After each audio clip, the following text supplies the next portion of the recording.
Hey, what's happening, y'all? Welcome to the Arrington Gavin Show, your go to spot for sharp insights, bold opinions, and unfiltered takes on the biggest story of the day, whether it's politics, sports, pop culture, or even the latest buzz. As always, we're diving deep and keeping it real. So do me a favor, kick back, stay informed, and get ready to join the conversation. As always, my friends, thank you so much for taking 1 hour of your time to check up in and to chime in to the program. A lot to impact for this show. But before we move forward, look, do me a favor, follow us on our social media platforms at the Arrington Gavin Show on Instagram, Blue Sky, X, as well as Substack. I truly appreciate that if you will do so. If you haven't yet, do it while you're tuning into this program. Again, that's Arrington Gavin, the Arrington Gavin Show on Instagram, Blue Sky, X, formerly known as Twitter, as well as Substack. Also, multiple ways you can tune into the platform. We are a syndicated podcast, but you can also check us out on the radio airwaves as well. So, first, let's talk to how you can watch us. You can watch us on the streaming platforms of YouTube, Rumble, and as well as the GOAT TV network. All right, GOATverse TV network. You can download it on the app from the App Store or Google Play Store. Or you can also download it on Roku and Amazon Fire. It's free. It's a great platform, great network. I'm so excited to be a part of it. You can catch the Arrington Gavin Show on demand on that platform. We drop new episodes weeknights, Monday through Fridays. You can check out reruns of the program on the radio airwaves. WDJY 99.1 FM straight talk out of the metro Atlanta area, Monday through Fridays at 11 p.m. Eastern Standard Time. So look, there's multiple ways you can tune into the program. We try to make it easy and accessible for all folks on all sides of the aisle, whichever platform you prefer. You can also listen to us, I forgot to mention, whatever podcast you enjoy. We're available on all major podcast platforms. All you have to do is just type in the Arrington Gavin Show. Follow us, give us 5 stars, leave us a comment. I truly appreciate the feedback, good or bad. I just love good. I love feedback. So yes, keep that up, keep that momentum going. I hope you all do that. And I just, for one, I always got to just thank you for the countless support of the Arrington Gavin Show. This was a program that it was a back and forth, decision to do, and I just said, you know what, let me take that leap of faith and pursue it. And I just want to continue on giving out great conversation, then changing the narrative, because I think conversation is what we're missing right now in our society. Is great conversation. You don't have to always have folks that you agree with. Have folks that you don't agree on certain things. Conversation is key, and that's what we need in our life right now. That's what we need in society, is conversation. We want to keep you informed and entertained at the same time. Um, so that's my spiel. Okay, on that. Let me go ahead on and shout out some of our supporters of the Arrington Gavin Show before we hit to a commercial break. We're going to come back and do a fun fact as well. Actually, we're going to do a fun fact before we hit to commercial break, but I do want to take this time to acknowledge some of our proud supporters of the Arrington Gavin Show, like our friends over at the Full Package. Your voice, your song, your moment. Think you've got what it takes to be the next big star? Well, guess what? It's time to prove it. The Full Package, the ultimate singing and songwriting competition, is finally here. Show off your voice, your lyrics, and your passion, whether you're a solo artist or, hey, whether you're a duo. This is your chance to shine and take the stage like never before. For audition and more information, you can go to their website, the full package contest.com. Okay, fullpackagecontest.com. Or you can go on their social media at the Full Package Contest VA. Full Package Contest VA. It is awesome. Look, so much is at stake. Winners will receive an incredible prize, industry exposure, and a chance to take their career to the next level. I am honored to be a part of this team at the Full Package. I serve as a backstage host where I had the opportunity of interviewing the artists before they hit the stage. And I'm doing a little digital work with them as well. And stay tuned, because this amazing singing songwriting competition could be coming to a platform near you very soon, on the big screen, the small screen, on the go. I'm telling you, this is a dope program and competition, providing great opportunity for independent artists, not just from the Virginia area, from the North Carolina, from all across the world. You get to tune in to some great music. And one thing I was enjoying about this, the variety of genres. Like, I learned so many new genres uh by being a spectator at this competition show. Like, I obviously, we're familiar with like country, rap, hip hop, R&B, gospel. That's pretty much the big window of genres that we're very, very familiar with, right? Then you got you know rock, gospel. You might have a country, hip hop. There's so many. You got pop, neo, country. This, that. There's artistry is artistry, and you get to have such a variety, close knit with that. So again, shout out to the full package contest. Let's see here. Let's go ahead and do our fun fact before we head to a commercial break. Today's fun fact: did you know, guys, that there is a hotel in Canada made entirely of ice? There's a hotel that's made entirely of ice. It's called the Hotel des Glaciers. Uh, in Quebec, is rebuilt every winter and melts away in the spring. Now, here's my thing: when I want to be comfortable, cozy in a nice hotel, I don't want to be cozy in, like, some thermals and some dress like an Eskimo. I don't want to be cold. I want to. Since when does say I'm going on a vacation? I'm going in a hotel made of ice. Say what now? It's just interesting. It's interesting that people. It'll be a great tour, but I ain't staying over there overnight. No dang on ice. Well, that's ridiculous. I'm like, I don't, I don't love the cold that much. I don't love the cold that much. But that was my friends, our fun fact of the day. What we're gonna do now? Look, we're gonna head to a quick commercial break. Do not go anywhere. We have a lot more show for you in store. You are tuning in to the Arrington Gavin Show.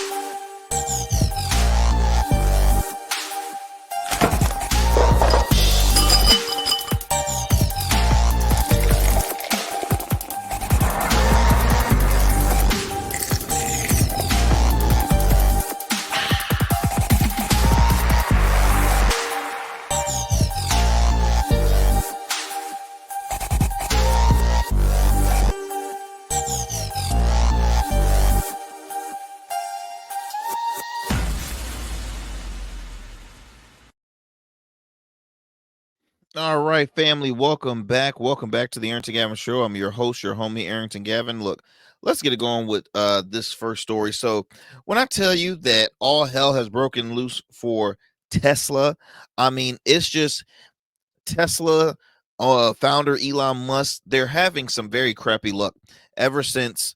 I would say they've been very well. For one, when it wasn't even the time when Elon Musk was a vocal supporter of Trump.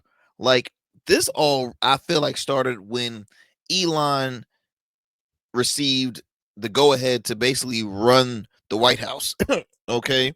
Cuz there's times where it's like, okay, who is the president? Is it Trump or is it Elon? Cuz Trump realizes, like, well, if I just give it to Elon, he can do all the work. I'll just sit here, look pretty. All right. Okay. Like, I mean, it's interesting how his role is. And he's what Elon's role is in charge of something called Doge. All right. Doge. And Doge is, if I can give a proper definition, as well as what the hell it is. Let me go ahead and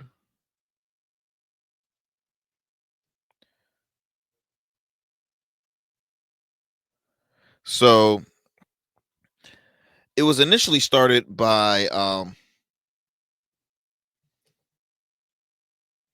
hold up. It was initially started by Vivek Ramaswamy and well it was what Vivek Ramaswamy, um who was a former presidential candidate, and there we go. Presidential candidate and the founder of Tesla and SpaceX, Elon Musk. So Doge currently stands for Department of Government Efficiency. So what their job is doing is well, to remove any wasteful spending. And if it is any wasteful spending being involved in some of the government um branches per se, uh then it's like, okay, they need to leave. They've recently have been doing like hella uh uh let goes and and cutbacks and firing staffers and things like that, and it's been really ticking a lot of people off because they're like, wait a minute, who put him in charge for this? Why is he doing all this and all this talking and this like, what is happening? Because here's the thing, majority of the world, especially if you're like, I'll say for example, like Virginia is a military state. We have the largest naval base in the city of Norfolk. We have you have Coast Guards, you have Army, you have so many military bases within the Hampton Roads area. You have a lot of military families that are out here. So saying all that, a lot of folks works or are federal government workers. And so they have been doing these like, boom, you're out, you gotta go, you gotta go, you gotta go, you gotta go. And it's like, whoa, chill, chill, chill. Like, can you be a little more lenient, be a little more reasonable and rational? I get it. We want to take away wasteful spending as well. And there's been moments that they've caught on to some wasteful spending moments, which is good, but there's a different way to do so. I'm saying all that, y'all, because folks don't care for Elon Musk. They're not a fan of him. There's been people that have uh, uh, uh, sold back their Teslas.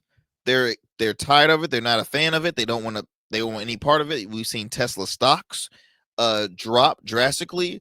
We're even seeing now folks from their board that's resigning. You hear me? There's over let's see, Tesla board members that are sells over $100 million in stocks. Why? Excuse me. Because the stock markets had dropped brutally for a lot of folks, especially for those who were Tesla stock holders. So let me read you this article from ABC News. It says here, as Tesla stocks have fallen in recent weeks, members of the board and executive at Elon Musk company have been selling off millions of dollars in stocks. Now, this is according to filings with the U.S. Secretaries and Exchange Commission. Now, together, four top officers at the company have overfloated over $100 million, just four now, over $100 million in shares since early February. All right. Now, I don't know if y'all saw on TV recently, but there was a a massive vandalism, and it was a fire that occurred at a Tesla dealership where numerous of cars was blasted into flames. And look, I might not be a biggest fan of Elon, but we have some strange folks and some crazy folks, in my opinion, to go as far as vandalism and destroying the man's property. Like, to me, that's insane. Like, come on, it's a car, for crying out loud. Now, there's you got folks that are very liberal that there's celebrities that show videos of them saying bye bye bye bye bye bye. And I get it, you want to show that uh um hey, look, I stand for this, and if I don't agree with this man, I'm not going to waste my money putting more money in his pocket, and he's taking money out of other folks' pocket with all these firings and cutbacks and and so on. So I get it, don't get me wrong, I get it. And see, the only effect you can have on somebody that you look at as an enemy is their pockets. Trust me. Destroying property, no, but pocketbook or money out their bank account. Oh, that's definitely gonna be that's good. That's gonna hit them hard. And it's gonna take some time because we are talking about a man that's worth like $350 billion. Just FYI. But it's says here recently a longtime Elon Musk ally James Murdoch, the estranged son of Fox boss Rupert Murdoch, and board member since 2017, became the latest to do so, exercising a stock option and selling shares worth approximately $13 million, according to the SEC filing. Now, the sale took place on March 10th, coinciding with the stock's largest day decline in 5 years. You hear me? Largest single day decline in 5 years. So remember that, y'all, because for one, oh, the main reason y'all wanted Trump in here was, hey, we need money back in our pockets. We need affordability this, affordability that. So that's just one issue. Now, again, grocery prices have been going up because you have Trump's with the whole tariff situation, and that's causing prices to increase, even though he said he was going to fight to decrease prices and bring more money into your pocket. But I've yet to see that there. Don't get me wrong. It hasn't been 100 full days yet. I get it. But 100 days is how many months? And this is not this guy's first go around. This is his second time as president. So we gotta keep people's feet to the fire with this stuff. Regardless of how you feel about him. I'm just saying this is no rookie guy in Donald Trump. This is not his first go around on this thing. Now it says here, according to one file, the shares were sold to cover exercise price related to exercise of stock options to purchase around, says here, 531,787 shares, which is scheduled to expire in 2025. Now, Musk's brother, Kimball Musk, what kind of name is Kimball Musk, who also sits on the board, unloaded 70,000 shares worth of approximately $27 million last month. So even folks in his family like, I don't know if this is going to be good for my pockets right now. I might need to opt out. So, long story short, fam, Tesla is getting heat because of Elon Musk's choices and Doge. Look, again, it was recently him and Vivek. Vivek was very short lived. He left and he gave his reasons why, and it was, to me, BS. But he's gone now. He's running for governor in is it Ohio? Is it Ohio that he's running for governor? I believe it is. Vivek. He is running for.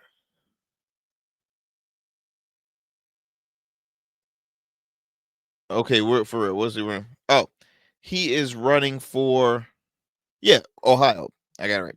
I forgot just like that. So he's running for governor now in Ohio. Will he get a? Will he win? I mean, I don't know. He made it a good, somewhat distance. In the presidential race, but in all honesty, everybody knew who they were going to vote for. I mean, he was just a character. He was trying to be a repeat of Trump so bad, and it didn't look up for him. He thought he was going to be goody two shoe with the president. He probably has a relationship with them, but that was very short lived. He had a position, or somewhat of a volunteer position in the White House, and as I mentioned, they decided to go with the guy with more money because, hello, he's rich. Why not go with the guy with more money? So ever since that happened, as like I mentioned, all hell pretty much broke loose. Elon might be extremely wealthy, and he is intelligent. Don't get me wrong, but it's certain things that involve common sense that I just think that he doesn't have, and he comes across as this, like, I don't know. He's just very interesting. That's all I can say. It's interesting. And I don't always mean interesting in a good way. It's just interesting guy to really pull. I don't know if it can be opportunist at some point. I don't know if obviously he's looking whatever is in his best interest, who would, especially when you have that kind of power and money and finance. But he's just interesting. He's just extremely interesting. But let me go ahead, y'all, and digress from this story because there's a lot more that I want to cover. And another story I want to cover, another decline, another loss that's happening, is Target. So ever since they had uh that blackout, Target, and not even just that, but the rollbacks of DEI, Target has been getting a lot of heat as well because they were one of the first few companies that very quickly rolled back their policy on their DEI programs, which tells me y'all didn't really care about it from the beginning. And that's why a lot of folks are extremely frustrated because you market this thing as, hey, look, we're about equal opportunity. We want to provide opportunities for all folks, all backgrounds, blase, blase, blase. And in all honesty, it's just a quote. It's just a quota that needs to be met. And so they're like, well, look, it's the law. We have to do this. But they of course they don't share that out with their uh employees. They think that, hey, look, we're growing, we're being more inclusive and this and that. In reality, they're like, oh, finally this thing is over with. So there's been influential figures like Pastor Jamal Bryant, senior pastor at New Birth, I think New Birth Missionary Church over in or New Birth Church out in the Atlanta area and or the Georgia area. He's a very influential minister, civil rights activist, and he was one of the first to say, "Look, we have to do a boycott of Target." I'm talking a 40-day boycott. There's folks said, "Hey, look, we just need to fully remove the black dollar from being involved or attached with Target." And there's other stores, Walmart, Target, Amazon. There's so many other stores that have been involved on that list, and but Target was one of them.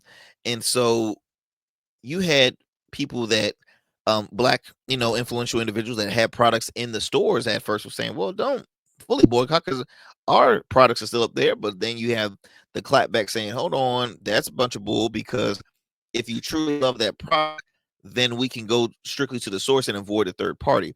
So it's like, let's not go that route. Let's not do that, because it's true.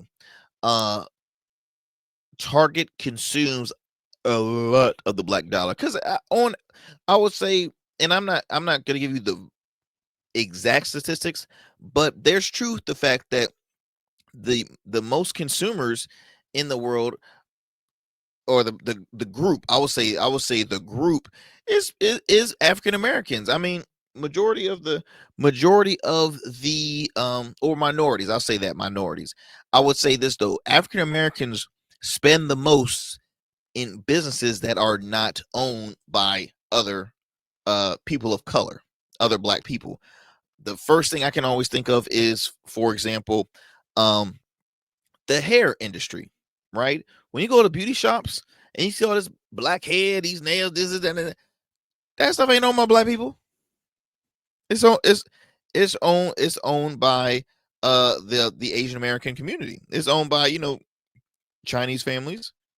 And that's not a bad thing, because look, that's culturally how it's always been. Certain stores, and they have the right products, this and that and the other.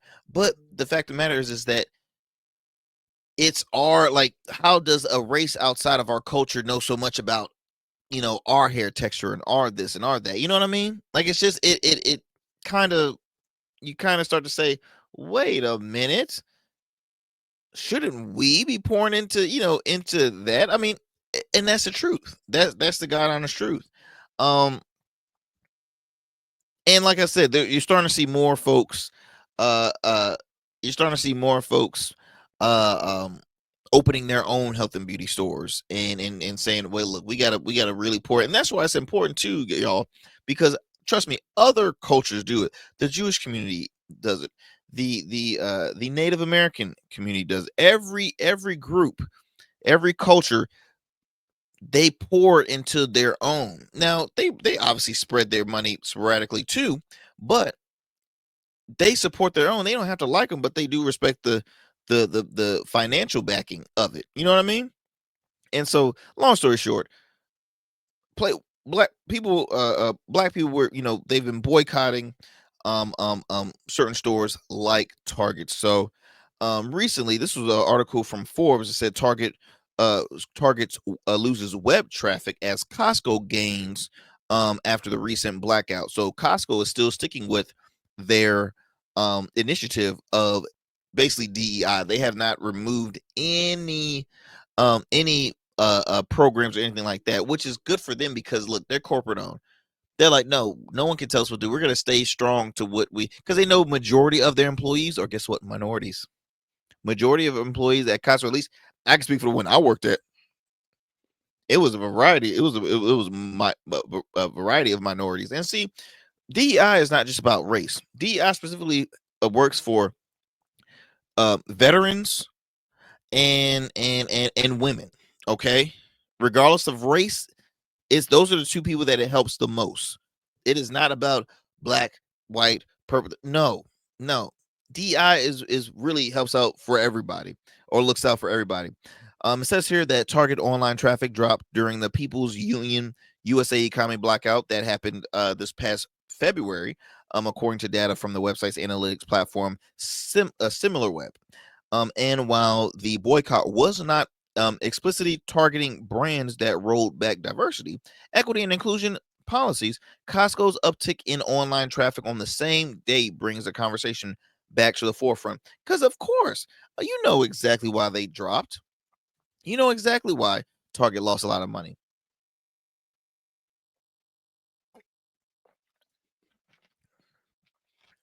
You know exactly why. Look, it's funny because, you know, I've driven past Target and I've seen black people come in and out, and I'm like, hey, look, that's their prerogative. I mean, I'm not gonna be oh, you disgraceful your race to be shopping at Target. How dare you? How dare you?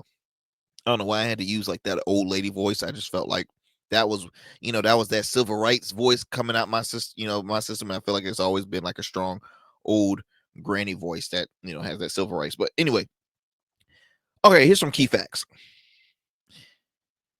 On the blackout day, Target apparently their website visitors dropped 9% compared to a recent from 5.2 million to 4.7 million. The Target app user traffic, representing the most loyal Target consumers, was off even more, down 14% from 42 million to 3.5 million. Now, by comparison, Costco experienced a 22 rise in February of 2028. Web traffic from about 2.5 million, 2.4 million, to 2.9 million. Now, the Costco app rose 3% from 1.3 to 1.34. So a slight jump with Costco.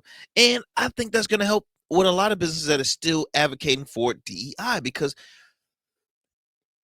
I'm not going to continue to repeat myself and sound like a broken record, but DEI is beneficial for society. It's only a con for those who truly, truly, truly want to say, oh, it's not fair. They did this for that. Now, don't get me wrong. Does certain programs go overboard with things? Because look, you have HR for a reason. Sometimes HR brings to you a new thing that y'all do because, hey, this happened in our city or this happened in our society, so now we have to do this. Sometimes it can be a little overboard, but at the end of the day, DI is all about equal opportunity equal opportunity for all qualified people. It ain't just it's not hiring unqualified people. Get that out your head, get that out the gutter. It's about hiring qualified individuals.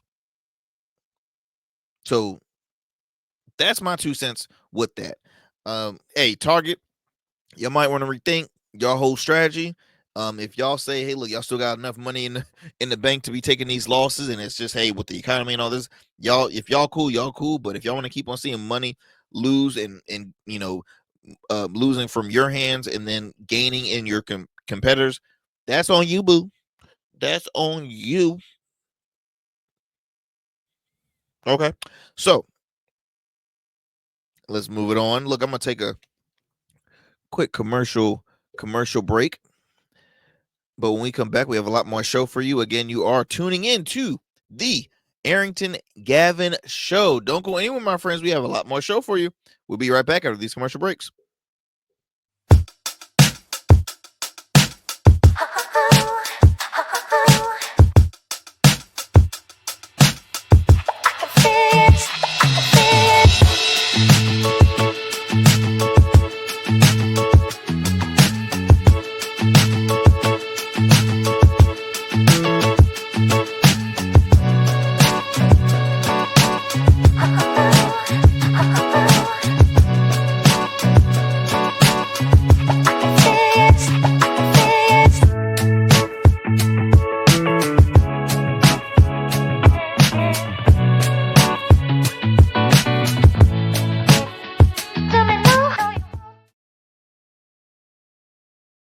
Welcome back. Welcome back. Welcome back. We're still let's kind of go into more politics. What do I want to start with first? I want to do here. So when I tell you that the right is one, they're the party where I always I'm like, wait, what? Did you what was that? Huh? Did you just say what I think you just said? Like that's the party that they are to me. Is like, did they really just say that? Did they really say? Are they not thinking? Are they not getting? And I'll be honest, I don't see any value in the Republican Party as far as for that can benefit African Americans. Don't get me wrong. I understand when if African Americans have conservative viewpoints. Like I understand you there is a lot of conservative uh uh values that derive within the black community. I mean, I look like I said, when it comes to certain financial let's see, financial policies that will benefit households, bank accounts, and financially. Look, I get it. Like I've mentioned, fiscally conservative, socially liberal. But in this case, I have not seen, for me, the Republican Party really benefit African Americans or just minorities. I personally, I per se have not seen it. Um, side going I'm kind of going off the rails recently. Why I'm bringing this up, how they have interesting characters in that party, because there's been public figures like Nick Fuentes, um who is very far right leaning, leaning I guess conservative talker kind of thing, but far right. I mean, he's been known to say some off the wall ish. And I mean, during the whole inauguration evening, he said, not inauguration, the election night, he had made some disgusting comments towards women, in the joking about the whole Roe v. Wade thing. Now he's rethinking some of his thoughts on him. But let me move it from him for a second, because I will play a soundbite from him. But recently, Steve Bannon Steve Bannon has been seen having a lot of. Well, he's not been seen, I would say, because he's done it in the past. But he was on the Chris Cuomo show. Excuse me, Cuomo on News Nation weeknight show, Chris hosted by Chris Cuomo, and this is what Steve Bannon had to say. Now, for those who are unfamiliar who Steve Bannon is, he's a former aide to the president. He was, I don't know if he was pardoned, but he definitely had to serve some time, because he created like a campaign, a fundraiser that was fraud. Nothing, it was never true.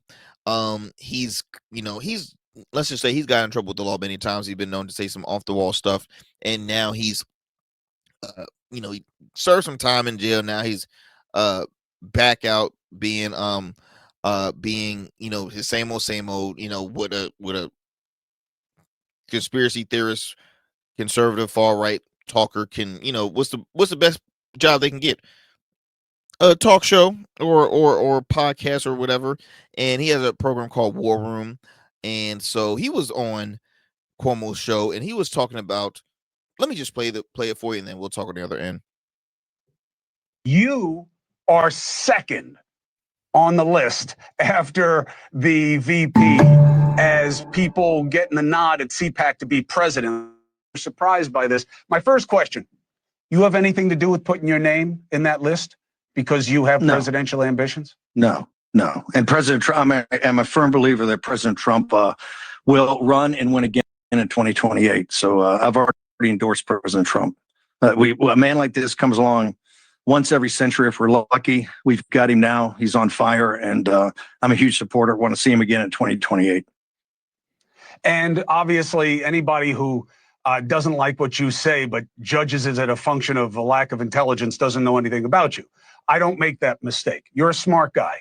You know he's term limited. How do you think he gets another term? We're working on it. I think we'll have a couple of alternatives. Let's say that. We'll see. We'll see what the definition. We'll see what the definition of term. We'll see what the definition of term limit is.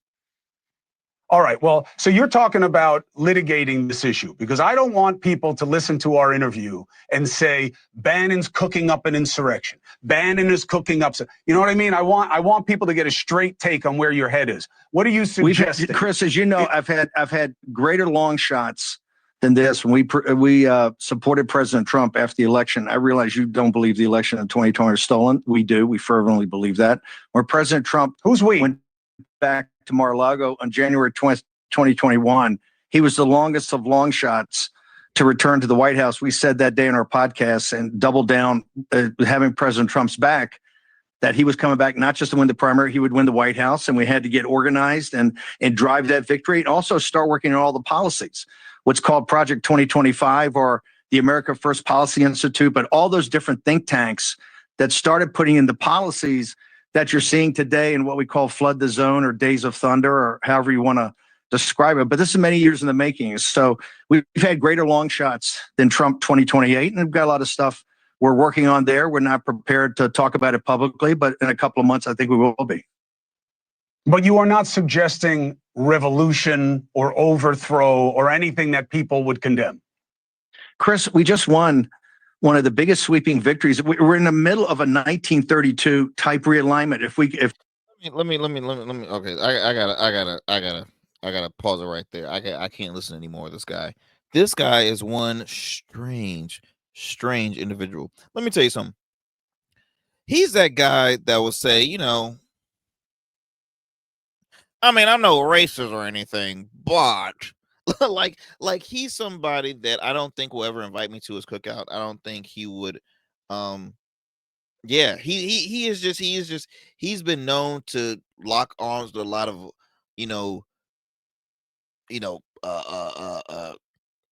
very controversial movements, might I say, right? White nationalists, people who think that it should be just one race in our, like, he's, again, I don't know him from a can of paint, but he's been known, and it's been public. You could look this up. He's even said it himself. Like, he is one controversial individual. In my opinion, it was already should never had any access to the White House like he did, and he probably still does to this point. Of course, Trump is probably going to pardon him on some charges, whatever. I mean, it's disgusting. This man is literally saying, well, we got to define really. We're working on it. We're going to define what these term limits are. He's talking about for Trump to run again, third term, never been done. 2028. Now Trump's already 79 years old. This is the idiotic things that I'm talking about. This is what bugs me about these, the MAGA movement, the America First, and that is pure tea trash. He's already announced that, hey, look, Trump really won the election between him and Biden. He didn't lose that election. I mean, come on, we're still talking about that. Like, my thing is, lose and get it over with. You lost a fair election. You lost. Get over it. He still hasn't conceded that election. And I mean, look, there's folks on the left probably now saying, I don't really think Trump really won this. And look, the man won. He's in office right now. Anybody that continues to walk back a an election to me that's ridiculous. That is extremely it's ridiculous. It's ridiculous because I'm like, where's your information? Where's your stats? Why y'all think y'all know, since y'all know everything? Like, what's your proof? What's your proof?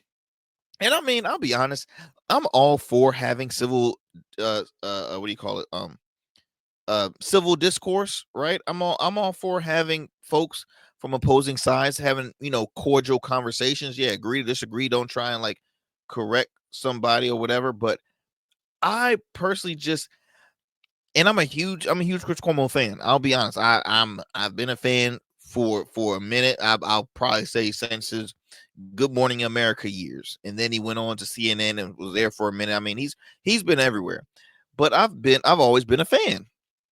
I like the style of him having culture because he doesn't hold back. He's no fan of Trump at all. Now he's no left leaning extremist. Like you might see some folks on the legacy media stage, but I mean he's a fair guy. He's like, I'll let you talk. But this was a very questionable person. I would say I would not give Steve Bannon the platform to be on my show because I already know how he is. It will be a waste of my time, waste of air.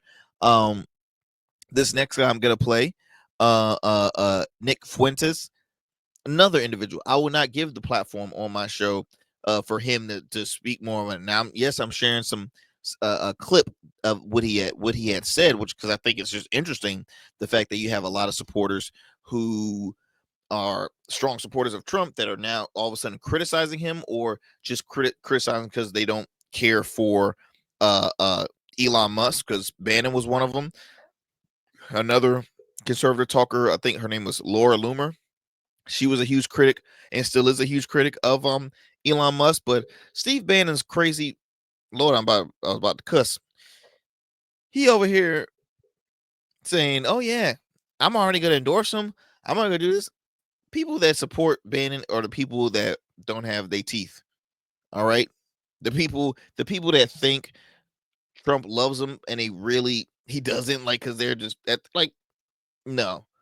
Here's a few words what Fuentes had to say in regards to the so far of his take in the 2 months of the new administration. Liberals were right fundamentally about Trump. Whether he has good intentions or bad intentions, whether he means well or not, some people blame his advisors. Some people blame people around him. Whatever you think about his culpability, he is in effect, okay, maybe not consciously or intentionally, but in effect, what he is a demagogue. What he is a populist demagogue. And directionally, what liberals said about him, which is that he was stirring up the rubes, animating the rubes with nativist rhetoric and ginning up resentment against the system to empower himself and the people around him, and then brought the swamp closer to the periphery in his first and second administration, willing to say and do anything. Yeah, that all kind of turned out to be true. Yeah, that basically turned out to be true. Liberals were right. So, okay, so boom. Even extreme far right extremists Nick Fuentes is saying, maybe liberals might be right. Maybe doesn't that guy creep you guys out? Maybe it just creeps me out. He's first of all, he's like 12, dressed like a 80-year-old man with these old suits. Oh shit, just kills me. Anyway, lastly, what I want to talk about on the political side of things, I'm looking at my time, is this had just went out, and I'm reading this off of Fox News. Trump to sign executive order to abolish the Department of Education. Yes, you heard it. You heard it right there. Signing an executive order to shut down the Department of Education. So let me just explain this. You did this whole swearing in crap to bring on a secretary of the Department of Education. That individual was Linda McMahon. All right, co-founder of WWE, wife of Vince McMahon. Linda, obviously, she knew what the game was. She's a billionaire. She could care less. Like, okay, if they're about to shut down the Department of Education, where the hell does that put you at? Why even waste the time on bringing in somebody? Like, again, logic. Says here President Trump is moving forward with plans to abolish the Department of Education. He is expected to sign an executive order following through on a campaign promise to disband the department, claiming that the campaign trail the campaign trail that the department was full of radical zealots and Marxists. Okay, that's his words. It says a White House fact sheet states that the move will turn over education to families instead of bureaucracies. Trump and proponents of eliminating the department have long said that the agency has failed American students. How is my question? How have they screwed or ruined students' lives? How? Because the only thing that I can recall when student grade levels went down was during the COVID during the pandemic. Last time I checked, what administration was that under? Could y'all? That's a pop quiz right there. What administration was that under when we had the COVID when we had the pandemic? All right. If y'all said Trump, you're correct. I don't have a prize to give you, but I'll clap it up for you guys. Now I would say this. In reality, the main focus, education is always going to be key. Don't get me wrong. Education is always key, straightforward. You do have to have common sense, but that Department of Education doesn't screw with the kids. Sometimes this is some of your environment. It's the way they're raised. It's, kids go through so many levels of growth in the school system, just in life. Says here that the NAEP, National Assessment of Education Progress Scores, revealed that the national crisis, our children are falling behind. The White House Principal Deputy Press Secretary told Fox News over the past 4 years, Democrats, because they always got to blame somebody, right?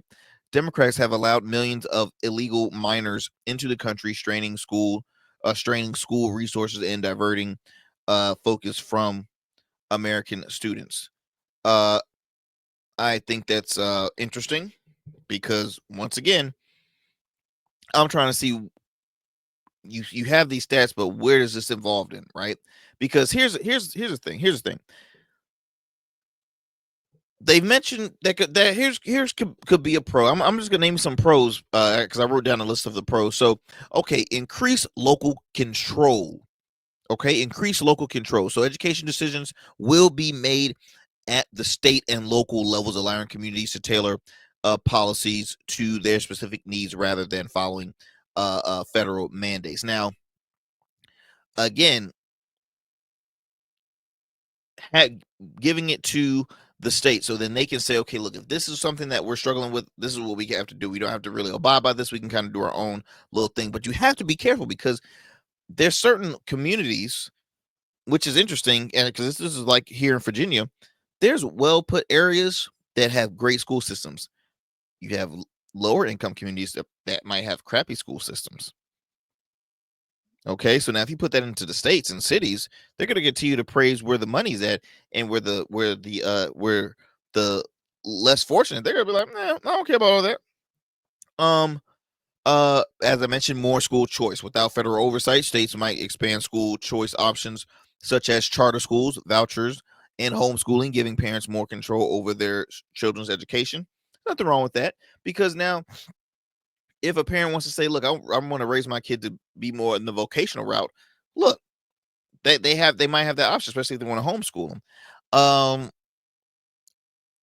This is the big thing. Well, one thing was obviously less political influence in education. Now, to me, I don't really see that as a pro. I actually just wrote that down because it's not a con, but it's not a pro per se, because the world, there's politics around us, right? So, like, for example, when I was in middle school, 7th grade was when Obama first became president. Now, look, I was too young to really understand all his policies and whatnot.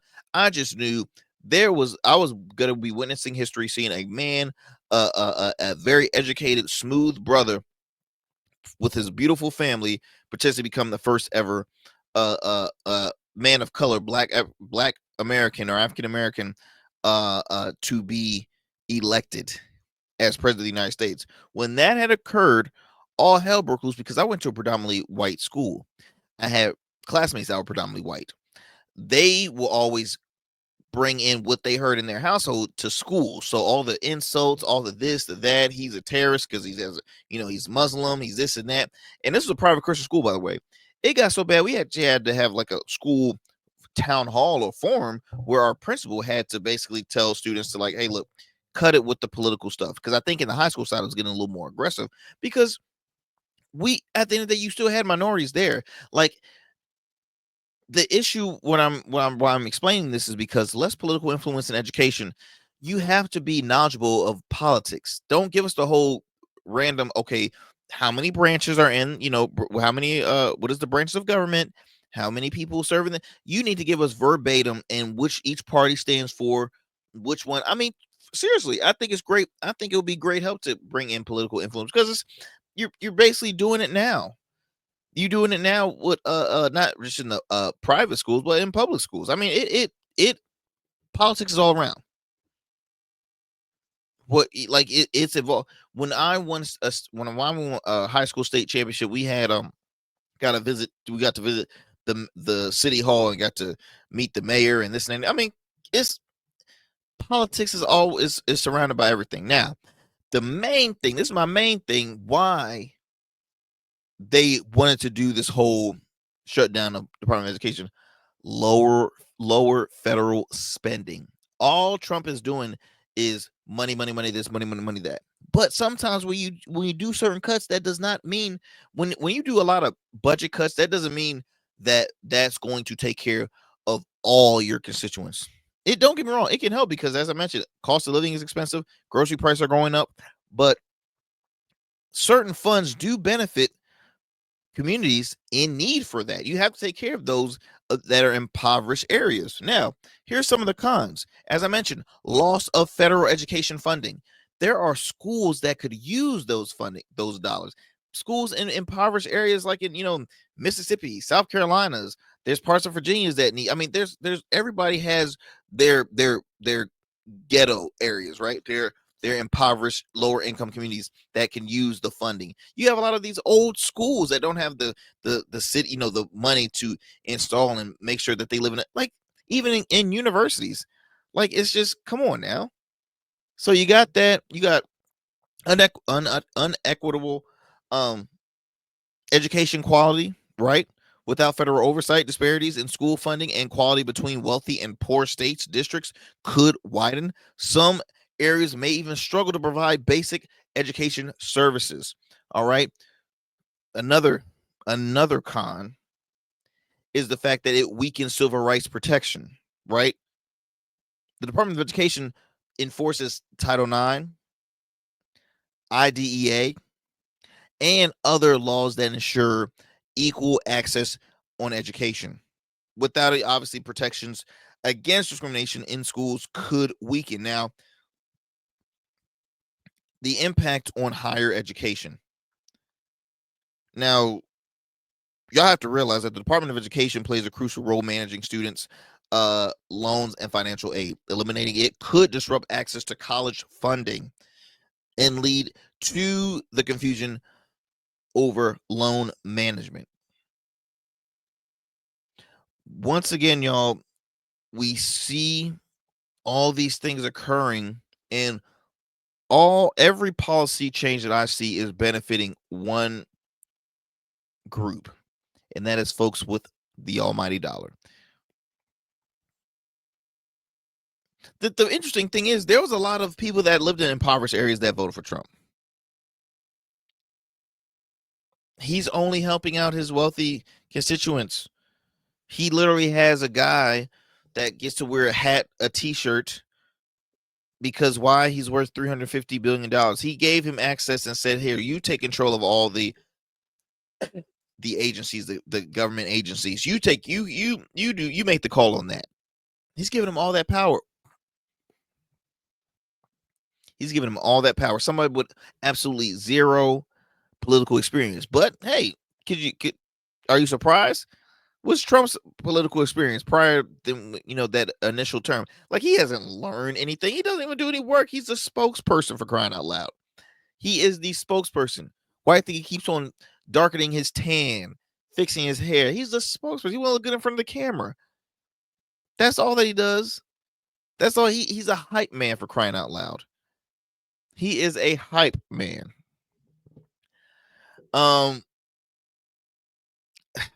Again, I personally think that I don't know, man. I think this is not going to be a plus.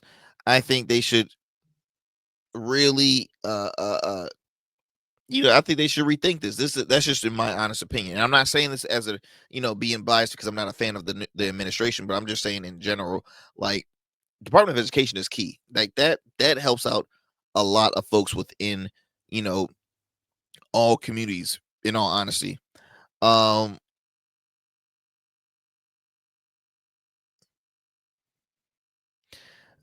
feel as though that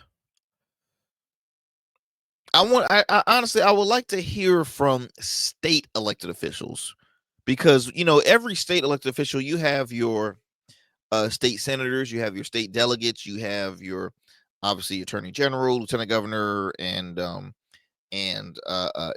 and then you have your on when you get to the higher level, U.S. senators, congressmen, so on and so on, like that. I'm curious to see what is their thoughts on the ending of the Department of Education. Them shutting down the Department of Education. For one, I mean, once again, that's a lot because I'm looking at my time. I got about 2 minutes, a little less than 2 minutes left. Lastly, think about the number of jobs. Okay, think about the number of people that will be unemployed that work in the Department of Education.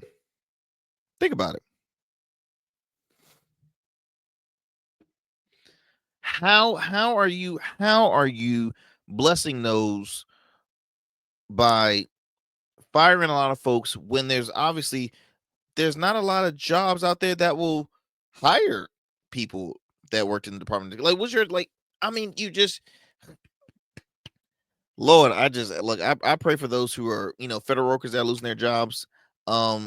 People that every day they are constantly looking at their emails, be like, oh, am I safe?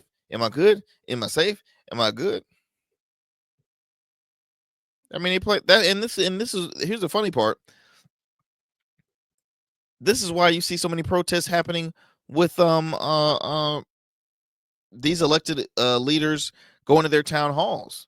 People are frustrated, and it's like, man, we gotta deal with all this crap because they wrongdoing. I'm over here trying to, and it's just, they're like, oh, matter of fact, don't even show to those, man. Don't avoid showing up to those. Show less of those, because all they're gonna do is just yell at you, this and any other. You think? Because people are frustrated. People are losing patience. Look, y'all, I gotta go, but continue to tune to the Arrington Gavin Show Monday through Fridays, weeknights on all digital and streaming platforms. Download the GOATverse TV app today. It's free. And Roku, Amazon Fire, the App Store, Google Play Store. You can listen to us on all major podcast platforms. I'll see you next time. Peace and blessings. I'm out.